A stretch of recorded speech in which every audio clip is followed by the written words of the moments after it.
Hey everybody, it's tamerilee. So today I'm going to tell you a story about how I got a 12-inch third-degree burn on my leg from eating ramen noodles. Let's just get right into it. This was maybe around 2 years ago. I was 19 years old, a sophomore in college. I was dorming out of state in New Jersey, like 4 hours away from home. This was like fall getting into winter, so it's kind of cold outside. And normally in the wintertime, I didn't feel like going to the cafeteria as much. But yeah, so it was just one of those days where I just wanted to eat like a normal college student, some ramen noodles. Now, mind you, it wasn't any type of ramen. It wasn't Mary Chan. It wasn't Nissan. I was drunk on those things freshman year. So sophomore year, I wanted to be sophisticated, right? So my dad put me onto these ramen noodles called Shin Ramyun Black Soup Ramen. And this is what it looks like. Honestly, they're just so great. The thing, they have like two kinds. They have black soup, and then they have the regular, where it's a red pack. I think the red pack has two flavor packets. Anyway, it's just so good. You know, I got it like that. It was $1.29 a pack. You can get it at Safeway. You can get it at Safeway. You can get it at Costco. They're really, really good, honestly. So I wanted to do that. It was a thicker noodle, so you have to cook it for longer. So I had my container. It was a big container. A lot of people had cases of water, like the water bottles, a 24 pack. But the way my budget was set up, the way that my energy was set up, and the way that my upper body strength was set up, I was not going to carry a case of water 15 minutes downhill from the local CVS. Like, I wasn't going to do that. My roommate had cases of water and everyone else did. They would just use the water bottles to fill up their ramen, but not me. So I just went to the bathroom and got the little contaminated water fountain and turned it on hot because the noodles were thicker. And prior to that, I wasn't eating the black soup ramen for a while. So all I remember was that when I was at home and I'd make it, it would be like maybe 4 or 5 minutes on the stove boiling. So I was like, okay, we got a weak ass microwave downstairs. The faucet is mad cold right now, so let me just put it all the way hot. So I was trying to compensate, right? And I walked downstairs and I went to the microwave. I turned the microwave to 5 minutes. I think it was 5.5 minutes. And I just waited. And so I didn't know that that decision really could affect me as much as it did, but all I was thinking about was eating. I was just thinking about eating. I could have went to the cafeteria and got some pasta, ice cream, cookies, sushi. They had sushi every day sophomore year, but it was like fake. It was like pink slime, but whatever. It was still good with some soy sauce. I could have got all that stuff, but no.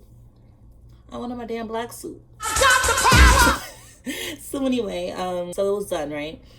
And I was trying to, normally what I do is there's a counter where the microwave was. Obviously, it's not like it's going to float. But I would normally dress the ramen in, so I put the packet in there and I would stir it up and stuff. The microwave and the counter was right by the front door. So I kind of could hear people, you could hear people coming in and out, and you could hear people talking outside. And I heard my roommate talking to this friend of hers. And this is a friend I didn't particularly care for. She kind of overstayed her welcome a lot in our room. And our room was mad small. It was honestly the size of a custodian closet and a half, with 2 beds, 2 dressers, a TV, a closet. It was too much. So I didn't really care for people being in our room for that long. If anything, I would just hang out with my friends in their room or our living room because it was the couch and TV, but she would always keep her friend up there in our room. So I said all that to say I didn't particularly want to socialize then. And so anyway, in an effort to be antisocial, I was like, oh crap, they're coming upstairs. They're going to come inside. I'm just wearing my yoga pants, t-shirt, no bra, no socks or nothing. I don't think I cut my toenails. I'm like, let me just go upstairs. So I kind of hurry up and rush upstairs a little bit. I was just trying to get underneath the covers. I wanted to have it set up where I had my headphones in my ears, my covers on me, and then eating soup. So it was like they wouldn't talk to me, so I wouldn't feel obligated to talk to them. I was just mad antisocial. I don't know what was wrong with me. But anyway, so I was trying to get into my bed. Now, instead of just to paint the picture for you, my bed was here. My bed was against the wall, like laying completely against the wall. And I had my dresser aligned with like my head, like my pillow. So if I were to sleep and I were to turn over, I would just get a black eye from the dresser because it was right there. So I could have just put my ramen on top of the dresser and got into bed, put my covers on, put my headphones in, grab the ramen noodles, and then eat them. But no, I wanted to be artistic and did a plie with ramen noodles in my hand. And mind you, it was a big container. Both my hands were on it. And I just tried to, I hold the container with one hand and try to open the covers and then get in. And like maybe, whatever the fuck I did, it was wrong. All I know is that I heard my roommate literally coming up the stairs as soon as I was trying to get into the bed. I tried to do it. I tried to do it in one move, hop into bed with the ramen noodles, and it happened. Where the ambulance? Oh my God! It was the most merciless, shocking, stroke-inducing pain of life. It hurt so bad. And I was wearing yoga pants, so when the noodles fell on top of my leg, because basically they toppled over when I was trying to jump into bed, the noodles just stuck to my leg. I think I was wearing the moisture absorbing yoga pants, the moisture wicking type shit. Like, I was really just setting myself up. So the yoga pants really absorbed all of it. And mind you, this is spicy ramen. And so that kind of made it interesting. So I basically just was getting cooked by some spicy ass ramen and some yoga pants. And the noodles were stuck on me, the seasoning, all the broth and stuff. It even got on my bed. And at this point, when this happened, I literally yelped. It was so bad. And this was like a movie because it was moving in slow mo. The roommate was coming up with her friend as soon as this happened. So I was like, damn, I don't want them, like, this is like so head ass. I'm burning myself and I'm screaming. Tears are about to form. I just rushed and tried to, wipe it off of me, and I'm doing all that. And I got the little container and I just, now it's kind of hurting my hand now too. And I just put all the noodles and the vegetables and stuff back in the container. And then I just ran into the bathroom and I ripped those yoga pants off of me. And I just did the cold water. Mind you, this is contaminated water. It was in the papers, but water was water. So I just put all this cold contaminated water on my leg. And at this point, it just looked red. Now, mind you, I am a beautiful mahogany brown. So if you have beautiful mahogany brown skin and your leg is red or anything is red, it's a problem. Because my leg never even got red before. I scraped my knee when I was a kid, got a contusion, all these other things. And it never got as red as it was that night. I think after I put the cold water and stuff on my leg, I threw my yoga pants kind of back on, pulled my shirt down a little bit so it covered my ass, and then I went in there, I grabbed some spare pair of pants, some Vaseline, some ibuprofen, and whatever, and I just went back into the bathroom and did what I could. Now, this is my first problem. Now, my mom had got me a first aid kit prior.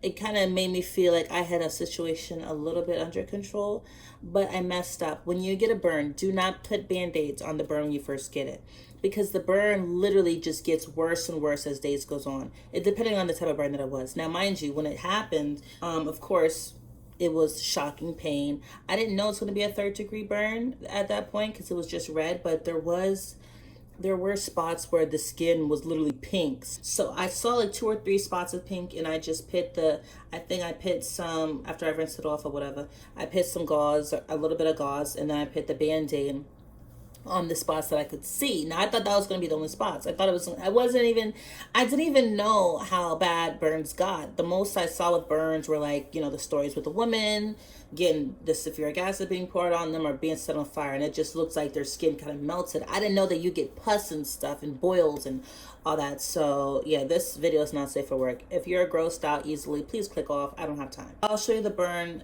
in a little bit, but later on it developed to be around 12 inches. But I was thinking it was only 2 or 3 spots. So I had Band-Aids connected to other parts of my burn. I didn't know that. But, I just thought I had it under control. I put my new pants on, my new little yoga pants, and I made myself another bowl. Yup. I was hungry, shit. Yes, I made myself another bowl, but this time I ate it at my desk because I was not going to play with my life again. I learned my lesson. Please do not eat in your bed. All right, so after that bad night, I popped just some ibuprofen and I went to bed. But the next morning, I woke up to this. Yeah, it was ugly and it frightened me. And at this point, the Band-Aids were attached to raised boils. And I was like, where did all this shit come from? Like, I had 2 spots. I was kind of freaking out. And I think I still had assignments. I had to go to class still. But with these boils, what was I going to do, But I still went, and I just put on, my whatever loose yoga pants that I had. I just put on some more Band-Aids, just jacking myself up. I put on more Band-Aids, and I was like, okay, after class, I'm going straight to the school nurse. I need to make sure I don't get an infection because I knew that was a huge possibility. And So I went to class, but it just hurt so bad because I have thick thighs. And those who live the thick thigh life, when you sit down, your thighs expand. So when you sit down, pants that might be good fitting get tight. And that's what happened when I would sit down in class. It was just like my thighs expanded, even with yoga pants.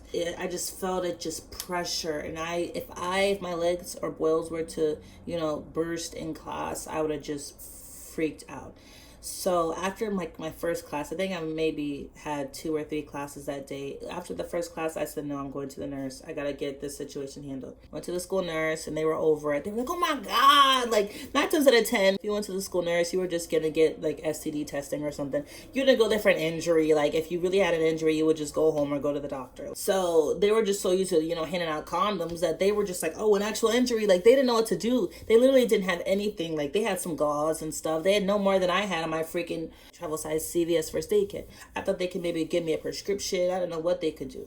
But they couldn't do nothing. All they literally did was just take pictures for a secret file or an observation file or something. And they just said, okay, we can give you some cream. And they were trying to put the cream on, but it just hurt so bad. It was just the sores and boils were getting worse and worse and worse. At that point, they were just like, yeah, don't go to school because the fabric's going to rub against it. Just put on underwear or boys shorts and just lay in bed because it's just going to get worse before it gets better. So I just literally had bed rest for the next 2-3 days. And I normally sleep on my left side. So I'm a lefty. I sleep on the left side. I'm left brain, left everything. But I couldn't sleep on my left side because that's where the burn was. So I would try to sleep on my right side with my left leg sticking out. And I just couldn't sleep that way. I'm just like so stubborn. So I was just staying up, basically sleep deprived for 2 or 3 days, just ordering Chinese. And I think at one point I even had my roommate get it for me because just walking, like the pressure and the gravity of just the steps hurt so bad.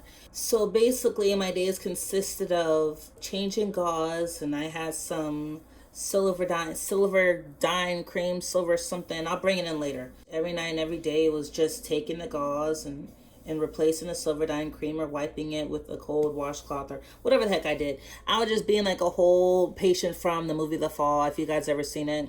It was just a mess. So the 3rd day of my bed rest, my roommate was coming into our room with her boyfriend. Now, mind you, this is a boyfriend that I had a problem with before because he tried to hit on me. I had to leave the room because she literally left him in our room unattended. She was somewhere else. I'm like, you have a freaking roommate. Why would you just leave your boyfriend in the room? I'm walking in there. I'm like, who is this boy?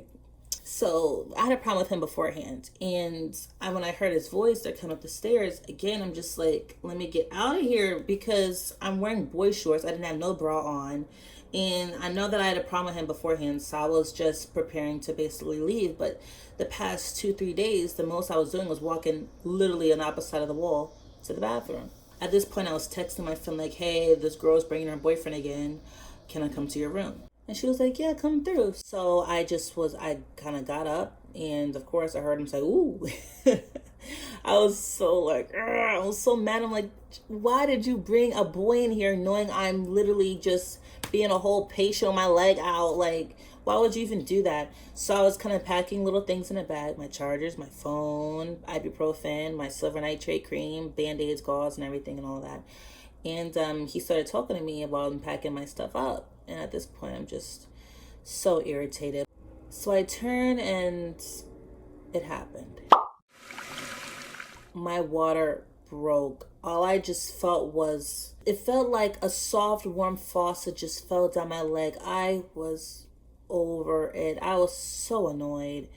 And I was like, literally for the past 3 days, I could manage it. And the minute this Negro comes into this room and tries to talk to me, and I'm trying to be polite and talk to him back, I just turn and rub my leg against my bed, and then, I burst my shit. At that point, I just rushed downstairs and banging on her door like, girl, open up. And so she's like, oh my God. So she's like basically doing her nursing thing. I sat down in her chair, and she got like a sewing needle, and so she got some hand sanitizer. And so she basically put the sewing needle in the hand sanitizer, and she was like, girl, we need to pop the rest of your boils, because if this keeps happening, just pop them all at the same time. So that way it's all flat, and then you can really put the gauze and everything on it. I'm like, are you sure? She's like, yes, girl, I'm a nursing major.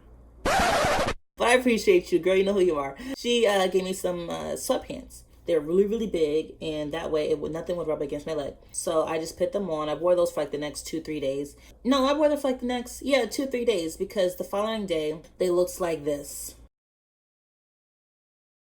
Yeah, so I was alone in my room by then. I woke up and I was doing my normal routine of trying to clean the stuff up, put the silverdine cream on, and it looks like that. So the pain was so bad. I just couldn't spend another night staying up. I was sleep deprived. I could not sleep. I was afraid if I were to sleep, I would roll over on that side. So I started texting my mom basically saying, the pain is so bad, I cannot bear it. I don't know what to do. And she was just like, go to the hospital. Got all my stuff, walked downstairs, and I tried to order an Uber. Now, mind you, this is a Sunday. Most Sundays, a lot of the people that dormed at my school still lived in Jersey, so they will go home on Sundays. So there wasn't that many people on campus, and my roommate was gone, because she went home. The town was kind of dead, but I still called an Uber. I called 2 or 3 Ubers. They all canceled on me. It was just bad luck, back to back. So I was like, oh my God, my school mom. So my school mom, she was just, and she still is probably, I haven't talked to her in a while, but she was basically a mentor. She was a graduate student, and she worked just around campus. She was at every school event. She was always in the cafeteria. You see her everywhere. She knew everybody. So she was one of those, and she would have her kids, and she would be like, hey, introduce us to things, let us know of events, keep us motivated and stuff like that. But what happened was, the day prior, she had got into a whole car accident the day before, and she had a concussion. So I'm just like, she's the only person I know with a car, and I need to go. So I texted her anyway, and I was like, please, I know you got a whole concussion. I know you got into a car accident yesterday, but can you take me to the hospital? She was like, girl, I'm going to be right there. I love her. And so I finally got into her car. We drove to the hospital, and I was like, thank you so much. And mind you, at red light, she was kind of like falling asleep a little bit. And I was like, Jesus, let me make it there. So we finally got to the hospital, and she was like, girl, let me know how everything goes. And I was like, I love you. She was so great for that. And it was packed. It was really packed. It was about maybe 15-20 people in there. Let me just say I got in there around 4 p.m. I told my mom that I basically got to the hospital and now I was in the ER. She was like, okay, I'm coming. I'm like, what do you mean you're coming? She's like, I'm going to drive up. She literally drove up 4 hours. It was so funny because this is why our healthcare system is jacked up. My mom got there to the hospital 4-hour drive before my doctor did. I was in the waiting room for literally 3 hours. I was starving. The vending machine didn't work. There was people, spazzing out in the waiting room. And by the time I even got to, what's it called, triage, where they take your blood pressure and stuff. And she was like, hey, can I see your leg? Because I got to put it on my notes. I'm like, okay. So I pulled down my sweatpants, and she was like, damn.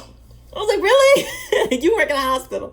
But she was like, I never seen anything like that before. It was really bad. So just a reminder, it looks like this.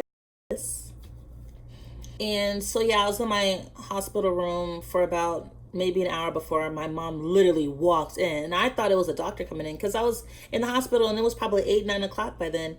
My mom came in before the doctor. Long story short, the doctor finally came in maybe 20 minutes after my mom. He told me that, we can't really do anything else.